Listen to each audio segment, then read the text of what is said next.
Bengaluru auto ಚಾಲಕರ ಮುಖದಲ್ಲಿ ನಗು ತಂದ ದರ ಏರಿಕೆ ಕ್ರಮ 4 ವರ್ಷಗಳ ಬಳಿಕ ಇದೇ ಮೊದಲು.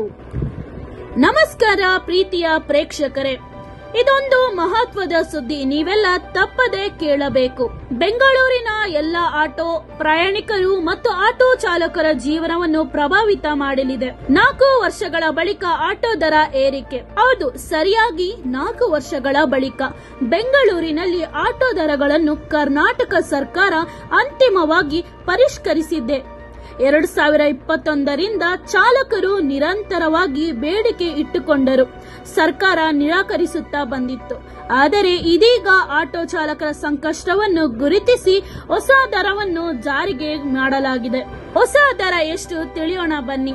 ಹಳೆ ದರದ ಪ್ರಕಾರ ಕನಿಷ್ಠ 2 ಕಿಲೋಮೀಟರ್ಗೆ 30 ರೂಪಾಯಿ, ಬಳಿಕ ಪ್ರತಿ ಕಿಲೋಮೀಟರ್ಗೆ 15. ಇದರ ಬದಲಾಗಿ ಈಗಿನಿಂದ ಕನಿಷ್ಠ ದೂರು 35 ಆಗಿದೆ, ಬಳಿಕ ಪ್ರತಿ ಕಿಲೋಮೀಟರ್ಗೆ 18 ಆಗಿದೆ. ಇದು ಸುಮಾರು 20% ದಳ ಹೆಚ್ಚಳವಾಗಿದ್ದು ಆಟೋ ಚಾಲಕರಿಗೆ ಒಂದು ರೀತಿಯಲ್ಲಿ ಆರ್ಥಿಕ ಶ್ವಾಸಕೋಶವಾಗಿದೆ. ಆಟೋ ಚಾಲಕರ ಪ್ರತಿಕ್ರಿಯೆ ಹೇಗಿದೆ ನೋಡೋಣ.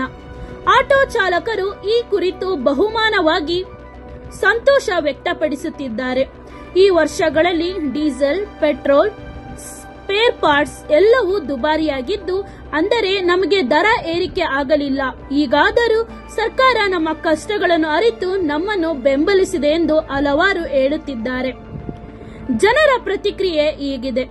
ಹಣ ಖರ್ಚು ಹೆಚ್ಚು ಆಗಬಹುದು, ಆದರೆ ಕೆಲವರು ಇದನ್ನು ಸಹಜವಾಗಿ ಒಪ್ಪಿಕೊಂಡಿದ್ದಾರೆ. ಕೆಲವರು ಮಾತ್ರ ನಾವು ಈಗ ಓಲೋ ಉಬರ್ ನೋಡ್ತೀವಿ ಎಂಬ ರೀತಿಯ ಅಸಮಾಧಾನವನ್ನು ವ್ಯಕ್ತಪಡಿಸಿದ್ದಾರೆ. ಆದರೂ ಬಹುತೇಕರು ಆಟೋ ಚಾಲಕರ ಪರವಾಗಿ ಇರುವುದು ಸ್ಪಷ್ಟವಾಗಿದೆ. ಆಟೋ ದರ ಚಾಲ್ತಿಯಾಗುವ ದಿನ ಯಾವುದು? ಈ ಹೊಸ ದರಗಳು ಜುಲೈ 1, 2025ರಿಂದಲೇ ಪ್ರಾರಂಭವಾಗಿವೆ. ಇದೀಗ ಎಲ್ಲ ಆಟೋ ಮೀಟರ್ಗಳು ಪುನಃ ಕ್ಯಾಲಿಬ್ರೇಷನ್ ಆಗಬೇಕಿದೆ. ಅದಕ್ಕಾಗಿ ಚಾಲಕರಿಗೆ ಸರ್ಕಾರ 45 ದಿನಗಳು ಅವಕಾಶ ನೀಡಲಿದೆ. ಮೀಟರ್ಗಳ ಬದಲಾದ ದರ ಎಚ್ಚರಿಕೆ. ಇದು ನಮ್ಮ ಜನತೆಗೆ. ನೀವು ಆಟೋ ತೆಗೆದುಕೊಳ್ಳುವಾಗ ದಯವಿಟ್ಟು ಹೊಸ ಮೀಟರ್ ಇದೆ ಅಥವಾ ಇಲ್ಲವೋ ತಪಾಸಿಸಿ. ಹಣ ಹೆಚ್ಚು ಕೇಳಿದರೆ ಬಿಲ್ ಕೇಳಿ, ಇದು ನಿಮ್ಮ ಹಕ್ಕು. ದರ ಎಷ್ಟೇ ಜಾಸ್ತಿಯಾದರೂ ಈ ದರದಿಂದ ಆಟೋ ಚಾಲಕರ ಜೀವನ ಸುಲಭವಲ್ಲ. ಸರ್ಕಾರದ ಈ ನಿರ್ಧಾರ ಆಟೋ ಉದ್ಯಮಕ್ಕೆ ಹೊಸ ಉತ್ಸಾಹ ನೀಡಿದೆ. ಪ್ರಯಾಣಿಕರು ಸಹ ಆಟೋ ಚಾಲಕರೊಂದಿಗೆ ಸಹಕಾರದಿಂದ ನಡೆದುಕೊಳ್ಳಬೇಕು. ಬೆಂಗಳೂರು ಆಟೋ ದರ ಏರಿಕೆ, ಆಟೋ ಚಾಲಕರ ನಗು ಹಿಂದಿರುವ ದುಃಖದ ಕತೆ. ಈ ಸುದ್ದಿ ನಿಮಗೆ ಉಪಯುಕ್ತವಾಗಿದೆ ಎನ್ನಿಸಿದರೆ, ಇಷ್ಟವಾದರೆ ಲೈಕ್ ಮಾಡಿ, ನಿಮ್ಮ ಅಭಿಪ್ರಾಯಗಳನ್ನು ಕಮೆಂಟ್ ಮಾಡಿ.